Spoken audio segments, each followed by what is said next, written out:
Project M-Bridge is a cross-border digital payment system that I've been talking about for over a year. The cross-border payment system sidesteps the SWIFT. It allows these countries to trade their local currencies with one another outside of the purview of the SWIFT. The unit will be a basket of 40% gold. Now, before I move forward, the BIS is behind this, right? Bank of International Settlements, the most powerful bank in the world. The central banker's central bank. The BIS was the exact same group that reclassified gold as the only other Tier 1 reserve asset in 2019. According to new reports, the BRICS Plus Alliance, an intergovernmental organization comprising Brazil, Russia, India, China, South Africa, Iran, Egypt, Ethiopia, United Arab Emirates, and Saudi Arabia, is moving on with plans to create a gold-backed currency that will allow members transact freely with one another without using the US dollar or going through the Western-backed SWIFT payment system. Though this has been in the pipeline for years, the facilities needed to make it a reality are just only falling into place at the moment. According to popular bullion dealer Andy Schectman, the alliance could not achieve the dream of competing with the dollar and ending the Western hegemony with the previous 5 members. But with 5 new members and another 59 countries that have shown interest in joining, member states can now freely trade with one another without worries. Additionally, Project M-Bridge, which aims to explore a multi-central bank digital currency platform to enable instant cross-border payments and settlement, and on which the railings for the new BRICS currency will be built, is now almost ready. Last month, the Bank of International Settlements announced that Project M-Bridge has reached the minimum viable product stage and continues to broaden its international reach. The project is a result of extensive collaboration between the BIS Innovation Hub, the Bank of Thailand, the Central Bank of the United Arab Emirates, the Digital Currency Institute of the People's Bank of China, and the Hong Kong Monetary Authority. It started in 2021 and, according to the BIS, is nearing completion. The Saudi Central Bank has also joined M-Bridge as a full participant, and there are about 30 other observing members. Upon completion, members will be able to transact with one another freely, bypassing the SWIFT payment system that has allowed the United States and other Western countries to place strict financial and economic sanctions on other countries. In fact, the power to place sanctions on others is one of the main stipulations of the new agreement between the BRICS Plus Alliance. With the latest agreement, no member country will have the power to weaponize the new currency or the payment system.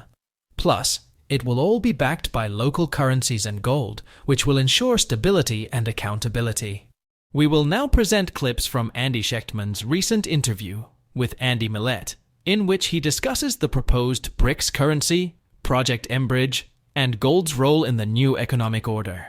Please watch to the end, share and like this video, subscribe to the channel, and turn on post notifications for more videos like this. We appreciate the support and hope you enjoy the video. There were 200 meetings scheduled from January 1 of this year till the big meeting in October. And here we are, 3-4 months away from the big meeting in October in Russia, where lots will be announced. But there were 2 meetings recently, one in St. Petersburg, one in Novigrad, where a lot of developments came out. 3 things in particular really stick out to me. One, 59 countries have come out of the Novigrad meeting saying we're going to join, we're going to apply. And I don't know if that means they have already formally applied, but they said we are going to apply, 59. Now we don't know which nations they are. They, for whatever reason, keep this kind of close to the vest. And I like the way that they do things from a strategic standpoint. They tell us just enough, but not too much. 59 countries plan to join, but the real important things that came out of, I guess we could back up 1 second and say, before that happened, we had Saudi Arabia in June decide to not re-sign the exclusivity deal with the United States, the petrodollar deal, where some will tell you that they've had the ability to trade in other currencies for the last 50 years, but have chosen basically not to. Close to 95% of all oil sales since 1974 have settled in US dollars. Well, they said we're not going to sign that exclusivity deal this time, and while we're not dumping the dollar, we can trade wherever we want. Now, they told the folks that at the World Bank meeting last year in Davos, and well, that certainly raised some eyebrows, but the actual act of not signing it was big. So we'll go to the Novigrad meeting just a couple weeks ago, which coincided with the G7 meeting in Italy. And the Crown Prince was invited to the G7 meeting, and he said, busy. Got other things going on, not going to make it. At the same time, he sent his financial delegates to, finance ministers and delegates to the meeting in Novigrad. Big deal. Where information came out that I think is the beginning of the end, you could say, of the dollar hegemony, which you could argue has already been fractured, but maybe even the beginning of the end of the dollar supremacy. And I'm not saying it's going to happen overnight. But basically what happened was there are three people that had a meeting. Putin, Sergei Glaziev, who is the architect of really the common currency unit, the common settlement currency. He's the one for the last 3 years who's been telling the world that there will be a basket of commodities and a basket of currencies of the local BRICS countries that will comprise this new settlement unit. And Dilma Rousseff. Dilma Rousseff used to be the president of Brazil, and she is now the president of the BRICS New Development Bank. Big position, very influential woman. The meeting, upon its conclusion, Dilma said, we have agreed in principle to Sergei Glaziev's plan of a new settlement unit called the Unit. And it will be traded over Project M-Bridge. Now, let's start with Project M-Bridge. Project M-Bridge is a cross-border digital payment system that I've been talking about for over a year. The cross-border payment system sidesteps the SWIFT. It allows these countries to trade their local currencies with one another outside of the purview of the SWIFT. The inability, in fact, it even says, if you go to the BIS webpage, and the BIS is backing the development of the Project M-Bridge, along with China, Hong Kong, Thailand, and United Arab Emirates. You go to the webpage, to the white paper on the BIS website, and it right away says it will prohibit the ability of a unipolar set of sanctions, a country's ability to sanction for whatever reason, the way that we have with the dollar. Andy believes that Saudi Arabia becoming a full participant in Project M-Bridge is an important development and does a lot more harm to the dollar's dominance than people like Treasury Secretary Janet Yellen would care to admit. In recent years, the Saudi kingdom has continued to communicate its unwillingness to cooperate with the US and the Western world, while embracing all of the policies of the BRICS alliance. After it proudly announced at Davos that it would no longer accept only dollars for its oil, it refused to renew the petrodollar deal and joined Project M-Bridge. Andy explains that while all of these actions are quite weighty on their own, they are of enormous importance to the global economy when taken together.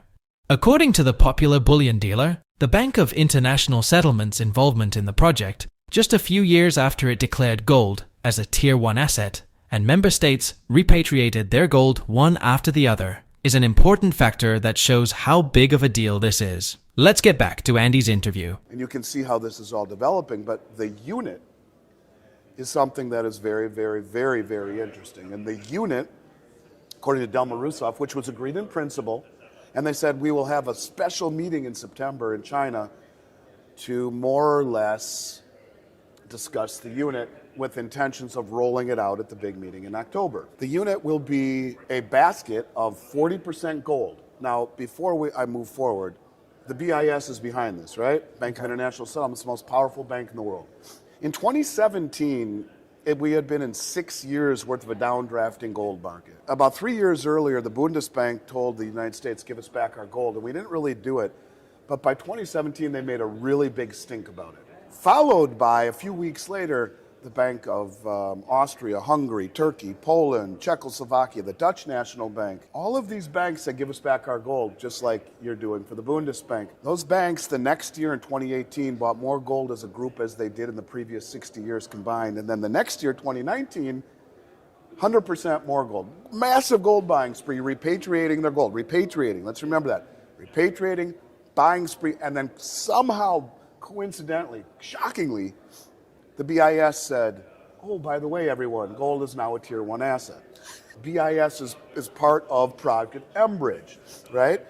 So the white paper says on the unit that it'll be 40% gold instead of, as Sergei Glaziev originally said in his thesis, that it would be a basket of commodities. Right. Now, I think they decided that multiple commodities becomes too challenging to balance, and the shipping costs and all of the problems associated with commodities. Gold being the only other tier one asset in the world that all of the central banks have been massively buying, Right. makes more sense. Right. 60% a basket of local currencies. So here's the kicker, right? We see all of these countries repatriating their gold. We see the central banks buying more than any time ever in central bank history, ever, in over 100 years, continuously. Biggest first quarter purchasing by central banks ever, 2024 quarter one, only surpassing 2023 quarter one as the previously biggest quarter ever by central banks, first quarter. You can see the trend. Buy, bring it home. Buy, bring it home. No counterparty risk. So in the white paper, it says that 40% gold and the 60% local currency will be created by all of the countries who adhere to the unit. The gold will be held within the borders of each country's sovereignty. So they don't have to send it to Shanghai and leave it there. They don't have to send it to Moscow. Each country In their own borders? in their own borders will hold their Wow. own gold. They will be put into an escrow account along with the currency, the 60% currency basket held in an escrow account, really, really, really viciously audited, independently audited by independent auditors, and very steep violations for not adhering to the protocol. So what it allows these countries to do is not send their gold off to someone else. And do you see the reason maybe why they're repatriating all their gold? Because this new unit, which will be traded on Project Enbridge, which is backed by the BIS, who classify gold as tier one. This is the exact same thing that they did in 2017. Tell all the banks to buy the gold, repatriate it, and then, hey, surprise, it's tier one. Now they're telling everyone, buy more, bring it home, because surprise, you're all going to trade this new settlement currency, which will be 40% gold backed, 60% gold backed, or 60% currency backed to the BRICS units, but you can hold it in your own jurisdiction. After more than a year of speculation, we now have more details about the proposed BRICS Plus currency. Instead of the original plan of backing it with a basket of commodities, the alliance settled on 40% gold-backed, and the remaining 60% will be the currency of member states.